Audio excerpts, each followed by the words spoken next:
O quê? Simão Pedro nem pestanejou. E, com um gesto indefinido da mão esquerda, disse-lhe que entrasse. João fez uma careta e, contrariado pelo mutismo do irmão, pôs-se de cócoras. Baixou a cabeça e desapareceu nas trevas do sepulcro. A sua permanência no interior foi um pouco mais prolongada que a de Pedro. Quando saiu, ao contrário de Pedro, o seu rosto parecia radiante, transfigurado. Durante alguns minutos não disse nada. Deixou-se cair de costas contra a fachada da cripta, e viu chorar com os olhos fechados. Foram lágrimas silenciosas, de paz, que diziam mais que todas as palavras do mundo. Pedro acabou por voltar à realidade e, com um rito amargo nos lábios, exclamou: "Filhos de mãe! Profanaram o túmulo." A reação do pescador deve ter chocado João, que, abrindo os olhos, foi sentar-se ao lado dele. Visivelmente alterado, apontando para a boca da gruta, o mais novo dos Zebedeus tentou convencer Pedro de uma coisa em que, ao que parecia, o amigo não tinha reparado: a estranha disposição da mortalha. Como explicar aquilo? Por que motivo os supostos profanadores não tinham levado o lençol e o sudário? Os argumentos, tão sutis como sensatos, não afetaram Pedro. Enquanto João discutia, resmungava e lhe chamava teimoso e nécio. Simão, inalterável, limitava-se a dizer que não com a cabeça, repetindo como um papagaio: "Roubaram-no! Roubaram-no!" O discípulo, que parecia convencido da misteriosa ressurreição, invocou até a promessa do Rabi de voltar à vida ao terceiro dia. Foi inútil. A sua alegria e o seu avassalador entusiasmo tropeçavam sempre no cepticismo de Pedro. Numa desesperada e derradeira tentativa por fazer que Pedro entendesse que o sepulcro vazio não podia ser obra de ladrões, João puxou por ele convidando-o a entrar de novo. O galileu aceitou, contrariado. E ambos desapareceram pela segunda vez na escuridão do túmulo. Não sei de que falaram, mas tenho quase a certeza de que os dois tatearam a superfície da plataforma rochosa, encontrando, como eu, o suave lençol de linho e o lenço, misteriosa e inexplicavelmente lisos e vazios. Pouco depois regressaram à luz do dia. Pedro, sem mudança aparente, confuso e aferrado à ideia dos profanadores. João, pelo contrário, exultante. Mais convicto de que o mestre tinha realmente ressuscitado. Viu saltar de júbilo. Bater nas pedras da entrada do sepulcro com as duas mãos e repetir aos gritos. Ele o fez. Cumpriu. As mulheres tinham razão. Simão, mal-humorado e temeroso, tentou fazê-lo calar-se. O seu receio em relação aos do Sinédrio não tinha desaparecido. O medo de ser também capturado continuava a dominar e a onerar a sua débil vontade. Ao ver que o seu jovem e impulsivo amigo não cedia, deu meia volta e afastou-se da passagem. A verdade é que, ao rememorar esta passagem, eu não soube o que pensar.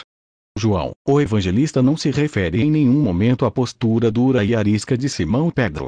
Ao lermos o texto, João 20:110, vemos que o autor deixa claro que ele, sim, viu e acreditou. Mas por que não menciona a incredulidade e teimosia do companheiro? Foi por compaixão? Talvez por benevolência.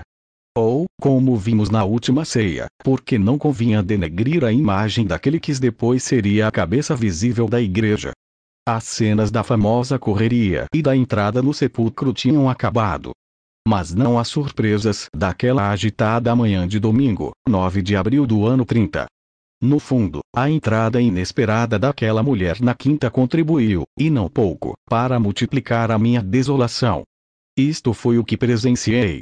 Pedro, como eu estava dizendo, subiu os degraus e, gesticulando e resmungando incongruências, dirigiu-se para o caminho. Parecia decidido a deixar ali o seu amigo. Porém, subitamente, uns passos apressados obrigaram-no a deter-se. Eu, que tinha levantado e me preparava para ir ao encontro dos apóstolos, fiz a mesma coisa. Aquilo não estava previsto nem figura nos textos evangélicos. Ao fundo da vereda, por entre a ramagem das árvores, aproximava-se, rapidamente, uma silhueta. João foi até o pequeno largo em frente da rocha e, devagarinho, colocou-se junto do seu expectante companheiro. Não falaram. Pedro levou a mão esquerda ao punho da espada e os dois, talvez temendo um encontro desagradável, ficaram à espera. A figura, alta e esguia, chegou à bifurcação do carreiro e, ao descobrir a presença dos galileus, deteve o seu nervoso caminhar. Era uma mulher. Tinha o rosto tapado com um grande manto verde erva. Julguei reconhecer o talhe e aquelas vestes delicadas. E foi João a confirmar o meu pressentimento. Maria! Exclamou Zebedeu. E, abrindo os braços, precipitou-se em direção à hebreia. Maria! Perdoa-me. É verdade, é verdade. A de Magdala destapou o rosto, acolhendo o feliz discípulo. Simão tirou a mão da espada e, respirando, aliviado, permaneceu imóvel. João e Madalena tinham desatado a chorar. E continuaram assim durante alguns minutos, fortemente abraçados.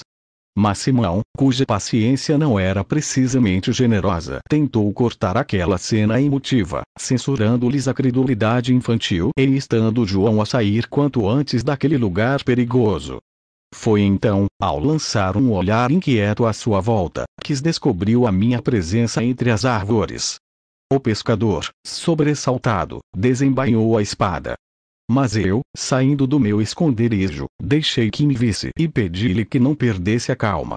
Quando me reconheceu, João enxugou as lágrimas e, perante o gesto contrariado de Simão, veio ter comigo para me relatar, entre soluços e sorrisos convulsivos, o que eu já sabia. Durante alguns instantes eu não soube o que fazer nem o que dizer. Estava plenamente consciente de que não devia influenciar em nenhum sentido o ânimo ou as decisões daqueles homens. O meu papel era o de mero espectador. No entanto, em situações como aquela, a fria e necessária imparcialidade tornava-se extremamente difícil. E limitei-me a ouvi-lo, acariciando os seus cabelos desgrenhados e sedosos. Foi Pedro quem, mais sereno, me tirou daquela embaraçosa situação. Deixando-se levar pela sua lógica e senso comum, ignorando Maria, deu um curto passeio entre os bastões e a marmita dos guardas do templo, expondo o que, em princípio, me pareceu uma excelente sugestão. Temos de ir comunicar o roubo a José e aos outros. Ao ouvir a palavra roubo, Madalena desatou em pranto, presa de um novo ataque de desespero. Mas o teimoso Galileu nem olhou para ela. Agarrando com pressa no pulso de João, levou-o pela vereda acima, desaparecendo da nossa vista.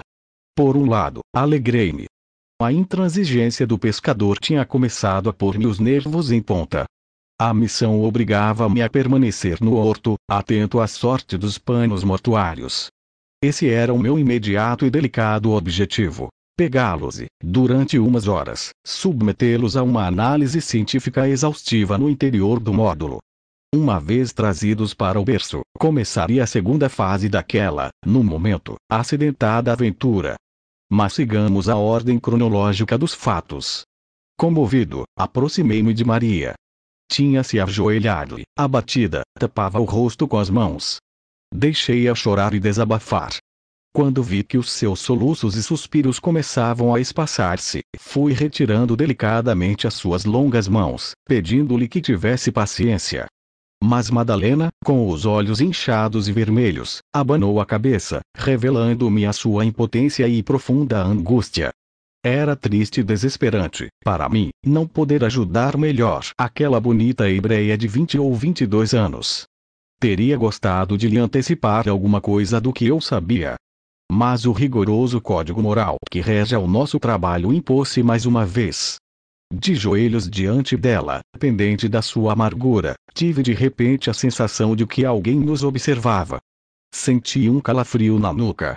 E, de fato, ao voltar-me, deparei com a robusta figura de um homem. Estava descalço. Talvez por isso não o tenha ouvido chegar.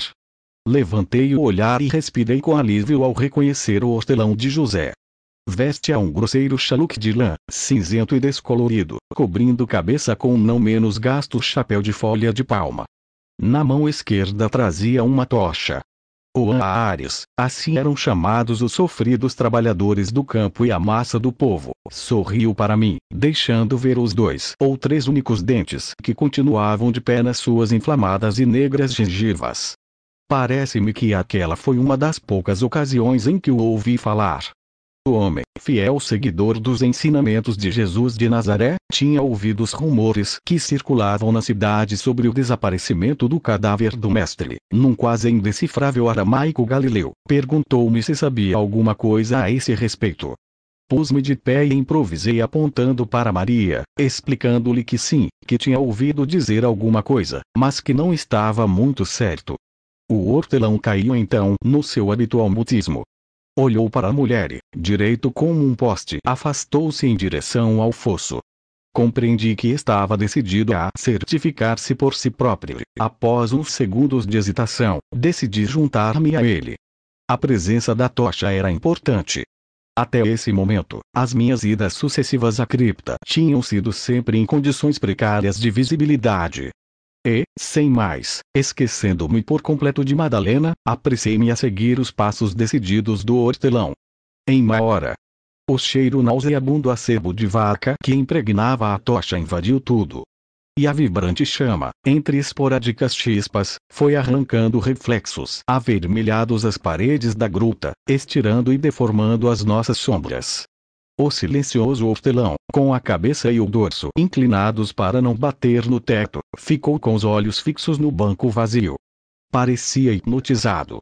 Durante alguns segundos fiquei a observá-lo, à espera de algum comentário ou alguma reação de surpresa. Enganei-me. Frio como gelo, limitou-se a passar a tocha por cima da plataforma rochosa, comprovando, como eu, que o tecido estava numa posição anormal. Passados alguns minutos, fez um gesto de retirar-se daquele lúgubre recinto. Mas, estupidez minha. Fiz-lhe um sinal e o seco, mas atencioso servidor de José acedeu ao meu pedido e aproximou a tocha do linho. Obviamente, devido à escuridão, nas vezes anteriores eu não tinha reparado num pormenor que agora, à luz da chama, me deixou atônito. Um pormenor do qual tivera conhecimento no meu tempo, mas que, honestamente, nunca valorizei como sério e científico. Refiro-me às manchas estranhas, de tom caramelo que se viam em ambas as faces do panos de linho. Mas vamos por ordem. Recordo-me que, numa primeira exploração da metade superior do lençol, uma série de coágulos e fiozinhos de sangue me chamara a atenção. Pus o nariz mesmo em cima das manchas, observando com uma perplexidade nada pequena, que estavam intactas. Limpas. Perfeitamente definidas. Aquilo era incompreensível. Depois de 34 horas, tempo aproximado de permanência do cadáver na sepultura, a maioria das feridas e grumos sanguinolentos devia ter ficado colada ao tecido. Se o corpo fora roubado ou trasladado, o lógico teria sido que, na mudança, ao despregar-se, os coágulos manchassem o lençol. Pelo contrário, os coágulos de sangue continuavam intactos. Meu Deus! Que teria acontecido naquele negro lugar na madrugada de domingo?